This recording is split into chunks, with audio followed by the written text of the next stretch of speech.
That's told me to stop.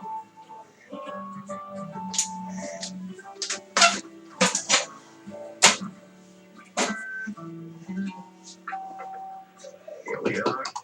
First, I'm going to show you how to make the real Melba toast, which was invented by the chef Escoffier at the turn of the century, cooking in Savoy in London and was making toast like this. So you do the toast, you put it there, and after it's been toasting inside, then you cut it, separating it this way into two very, very thin toasts, which is the original Melba toast. He developed that for Nellie Melba, which was the singer, a soprano singer from the opera in Australia, I think. And she loved her toast extremely, extremely thin, and he developed that recipe for her. One side of it I'm going to cover with caviar, and the other side with those onion here, and those onions, as you can see, are chopped very, very fine, and I run them under cold water. That removes some of the sulfuric acid, the strong taste of it. Now that they're white and fluffy, so it's great. Now I'm using that Payushnaria caviar. Payushnaria means pressed caviar, and it is made with any type of sturgeon. They put them together and press into that type of mixture, which is almost like tar, thick like that. Very, very intense in taste. I'm putting it on a piece of plastic wrap, and I can press it. I can press it with my finger. Because see, that's the beauty of it. Here, you can use it as almost modeling clay. I have it there. And I'll press it like this. You can see I can do it with a spatula or with my hand or whatever. I want to cover the whole layer of the bread here.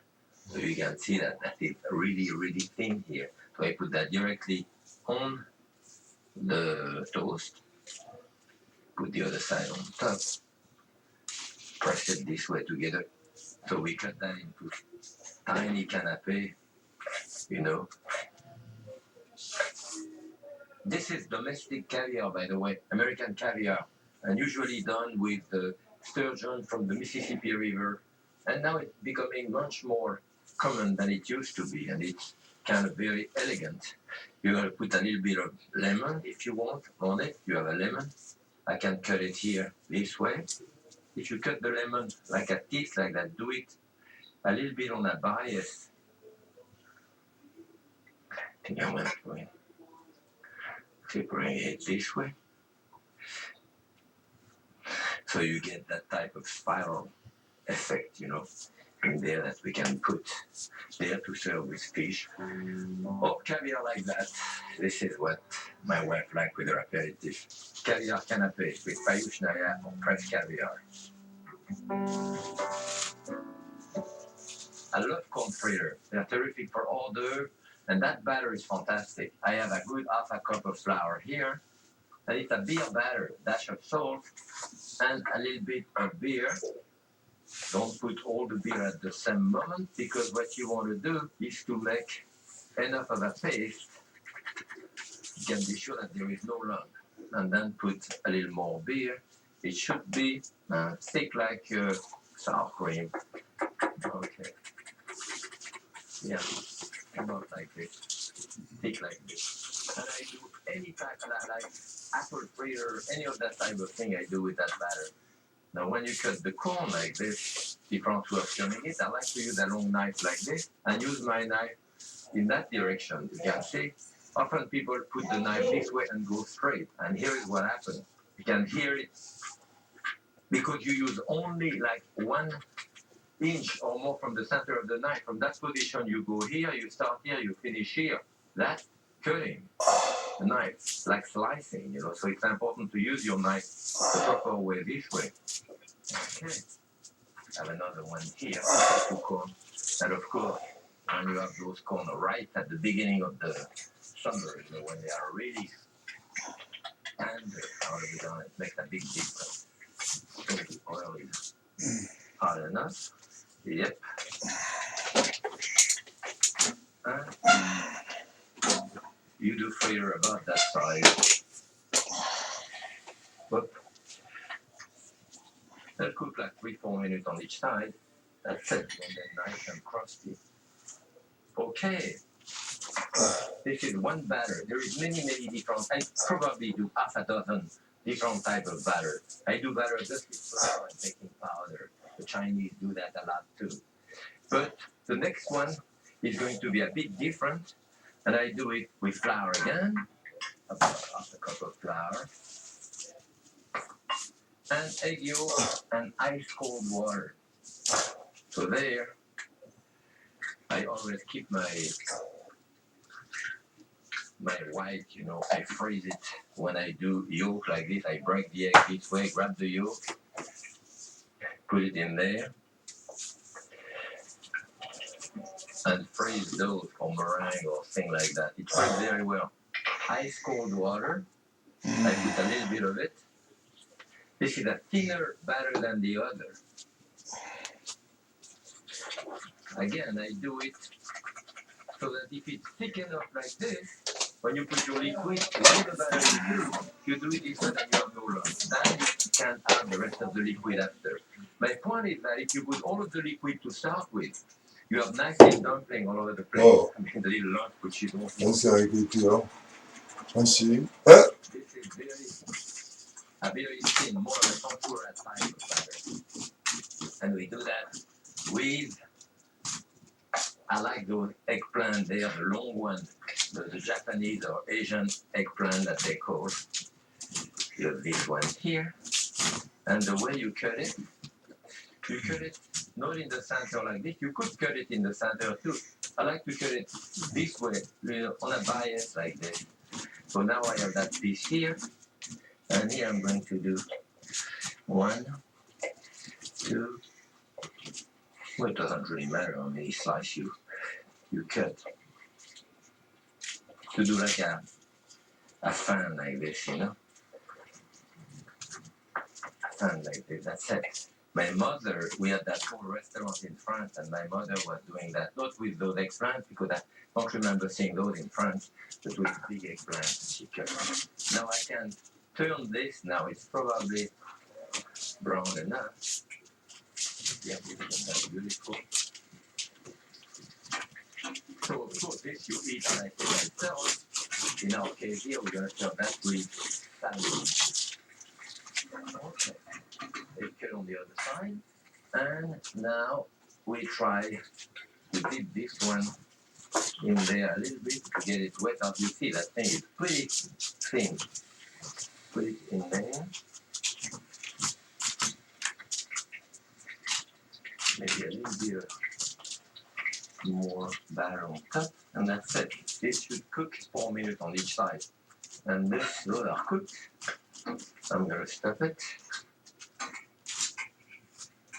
You can see that they're really dry. When it's starting getting a little too cooked on the other side. Rather not cooked enough for me. I like them really quick. So now I can arrange my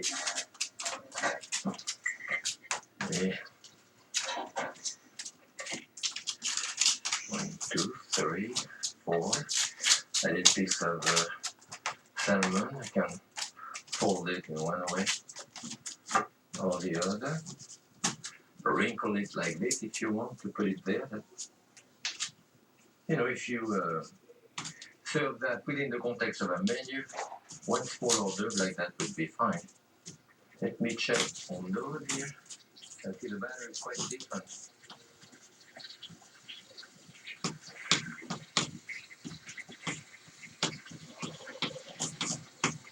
My mother used to do that in a restaurant. It's more crinkly too. It's a much lighter batter. More like tempura. I think my mother would be proud of me here. Maybe a little piece of the whipped cream cheese, or you can put some sour cream. Doesn't really matter. Maybe with a bit of a basil. And this is going to be close to ready on the other side. Let's see, yeah, they're nice and brown here as well. So maybe I will put them on my wire rack. Don't forget at that point to put a little bit of salt on top of it here. Okay. And that's it. Smoked salmon on corn fritter and fried eggplant fan.